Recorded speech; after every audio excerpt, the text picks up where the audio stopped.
Selamat pagi anak-anak. Pagi Ibu. Baiklah, sebelum kita memulai pembelajaran, ada baiknya kita berdoa terlebih dahulu ya. Ketua kelasnya siapa? Johan Bu. Iya Johan, silakan pimpin doanya. Berdoa mulai. Doa selesai. Beri salam. Assalamualaikum warahmatullahi wabarakatuh. Waalaikumsalam warahmatullahi wabarakatuh. Ibu absen dulu ya. Baik Bu. Hari ini siapa yang tidak hadir? Irma Bu. Kenapa Irma? Masih sakit Bu. Oh Irma ya. Terus ada lagi? Cuma Irma aja Bu. Baik. Minggu lalu kita sudah mempelajari tentang teks puisi. Ada yang masih ingat apa itu teks puisi? Saya Bu. Iya Johan. Teks puisi adalah teks yang puisi adalah suatu karya sastra berupa ungkapan isi hati penulis di mana di dalamnya ada irama, lirik, rima, dan ritme Bu. Iya, ternyata pintar Ibu ya. Sudah, sekarang Ibu nggak akan membahas materi yang minggu lalu lagi. Nah, minggu ini kita akan membahas tentang pantun. Ada yang udah tahu nggak apa sih itu pengertian pantun? Pantun mempunyai sampiran Bu, sama saja Iya. AB. Nah, sebelumnya Ibu akan bagikan ini materi untuk hari ini. Silakan Johan dibagikan juga ke teman-temannya. Nah, di sini yang pertama kita akan membahas tentang pengertian pantun. Pantun adalah jenis puisi lama dalam kesusastraan bahasa Indonesia. Nah, di sini pantun terdiri dari 4 baris, baitnya dan bersajak ABAB. Nah, secara keseluruhan bentuk pantun hanya terdiri dari sampiran dan isi. Lalu yang kedua ada ciri-ciri pantun. Apa saja sih itu ciri-ciri pantun, Johan? Ciri-cirinya Bu, satu bait terdiri dari 4 baris. Ya. Terus baris pertama dan kedua itu biasanya sampirannya Bu. Terus baris ketiga sama keempat itu isinya. Selanjutnya juga Bu, pantun itu terdiri dari 8 sampai 12 suku kata bersajak ABAB Bu. Iya, pintar. Itu tadi adalah pantun 4 baris ya. Sekarang Ibu akan menjelaskan pantun 2 baris. Nah, pantun 2 baris ini ciri-cirinya yang pertama itu satu bait terdiri dari 2 baris. Lalu ada jumlah kata di sini satu baris terdiri dari 4 sampai 6 kata. Lalu ada jumlah suku kata. Satu baris terdiri dari 8 sampai 12 suku kata.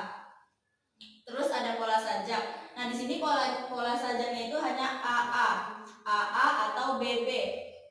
Terus ada sampiran. Di sini baris pertama adalah sampiran, lalu ada isi, baris kedua.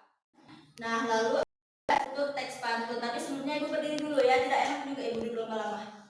Nah, di sini ada struktur teks pantun. Yang pertama itu ada sampiran. Ini sampiran terletak di baris pertama. Terus ada isi terletak di 2 baris terakhir di mana merupakan tujuan dari pantun. Lalu, nah yang ini ada jenis-jenis pantun. Yang pertama itu ada pantun nasihat. Pantun ini dibuat untuk memberi imbauan dan anjuran terhadap seseorang ataupun masyarakat. Coba Johan dibaca contoh pantun nasihatnya. Baik Bu. Iya. Di jalan tak sengaja berjumpa daun sugi. Ingat manfaat lantas cepat dibawa. Tiada belajar, tiada yang rugi, kecuali diri sendiri di masa tua. Iya. Lalu ada pantun jenaka. Jenis pantun yang satu ini memang memiliki kandungan isi yang lucu dan menarik. Tujuannya tak lain untuk memberi hiburan kepada orang yang mendengar ataupun membacanya. Contohnya, duduk manis di bibir pantai, lihat gadis, aduhai tiada dua. Masa muda kebanyakan santai, sudah renta, sulit tertawa. Lalu ada pantun agama. Nah, pantun agama ini memiliki kandungan isi yang membahas mengenai manusia dengan penciptanya. Nah, contohnya itu ada, kalau sudah duduk berdamai, jangan lagi diajak perang. Kalau sunnah sudah dipakai, jangan lagi dibuang-buang. Terus yang keempat ada pantun teka-teki. Jenis pantun yang satu ini memiliki ciri khas khusus di bagian isinya yaitu diakhiri dengan pertanyaan pada lari terakhir. Tujuan dari pantun ini umumnya untuk hiburan dan mengakrabkan kebersamaan. Contohnya di sini, terendak bentar lalu dibeli. Untuk pakaian saya turun ke sawah. Kalaulah Tuan bijak bestari, apa binatang kepala di bawah. Lalu yang kelima ada pantun berkasih-kasihan, bisa dilihat di LKS-nya Johan. Ya, Bu. Sama dengan namanya, isi dari pantun yang satu ini erat kaitannya dengan cinta dan kasih sayang. Umumnya pantun berkasih-kasihan tenar di kalangan muda-mudi Melayu. Untuk anak yang pacaran lainnya contohnya. Nah, contohnya ini adalah jelas sudah muram si duda karena kasihnya tiada lagi asa.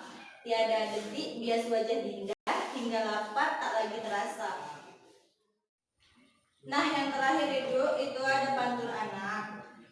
Pantun bisa juga disampaikan untuk anak-anak. Tentu saja isinya lebih ringan dan menyangkut hal-hal yang dianggap menyenangkan oleh si kecil. Nah, tujuan dari pantun ini adalah untuk mengakrabkan anak dengan pantun sekaligus memberikan didikan moral bagi mereka.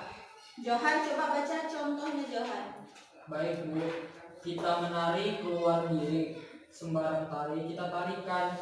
Kita bernyanyi bersama adik, sembarang lagi kita nyanyikan. Oke.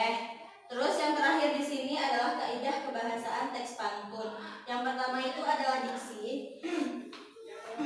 Pilihan kata yang tepat dan cocok dalam penggunaannya guna menyampaikan gagasan sehingga diperoleh dampak tertentu seperti yang diharapkan. Lalu yang kedua ada bahasa kiasan. Nah, di sini bahasa yang digunakan pelantun untuk menunjukkan makna secara tidak langsung. Umumnya berupa peribahasa atau ungkapan. Lalu yang ketiga ada imaji, penggambaran yang diciptakan oleh pelantun secara tidak langsung. Dan yang terakhir adalah bunyi, umumnya muncul dari kiasan, imaji, serta diksi yang diciptakan ketika menuturkan pantun. Sampai di sini materi kita hari ini. Apakah ada yang ditanyakan? Paham, Bu. Sudah paham semuanya? Paham, Bu. Baik, kita sekalian hari ini. Nah, untuk tugas minggu depan, Ibu akan suruh kalian membuat dua pantun teka-teki dan pantun anak. Itu tugasnya ya. Iya, Bu. Untuk tugasnya sudah paham semua? Paham, Bu. Baik. Nah, untuk pembelajaran minggu depan, silakan kalian baca-baca tentang teks prosedur dan akan Ibu tanyakan satu-satu. Mungkin hanya ini yang bisa Ibu sampaikan pada pembelajaran hari ini. Ibu akhiri